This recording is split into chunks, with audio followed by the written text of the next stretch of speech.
গতকালকে চ্যাম্পিয়ন্স লিগের রাতটা ছিল অন্যরকম দুর্দান্ত। কিছুটা অঘটনের রাত, কিছুটা দুর্দান্ত সব কিছু মিলিয়ে। রিয়াল মাদ্রিদ হেরে গেছে লিলির কাছে 1-0 গোলে, বায়ার্ন মিউনিখ হেরে গেছে অ্যাস্টন ভিলার কাছে, এমি মার্টিনেজের কাছে 1-0 গোলে। তারপরে হচ্ছে যে অ্যাটলেটিকো মাদ্রিদ হেরে গেছে বেনফিকার কাছে 4-0 গোলে। আর জুভেন্টাস তো লাইপজিগের সাথে একটা অঘটনই ঘটায় দিল। এইভাবে ওরা পিছিয়ে পড়ে 10 জন নিয়ে হচ্ছে যে খেলাটা খেললো, 10 জন নিয়ে উল্টো জিতে এসেছে।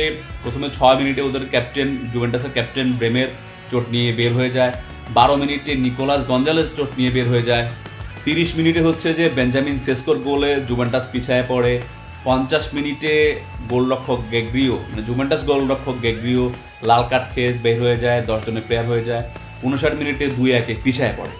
সেখান থেকে 68 মিনিটে তারা 2-2 সমতা আনে এবং 82 মিনিটে পর্তুগালের প্লেয়ার কনসেইসাওয়ের গোলে 3-2 গোলে ব্যবধানে এগিয়ে থাকে এবং খেলাটা শেষ করে।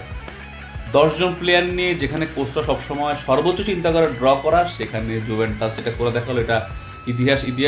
এবং চ্যাম্পিয়ন্স লিগ জমে গেছে। চোখ রাখুন নিজ করিম স্পোর্টসে।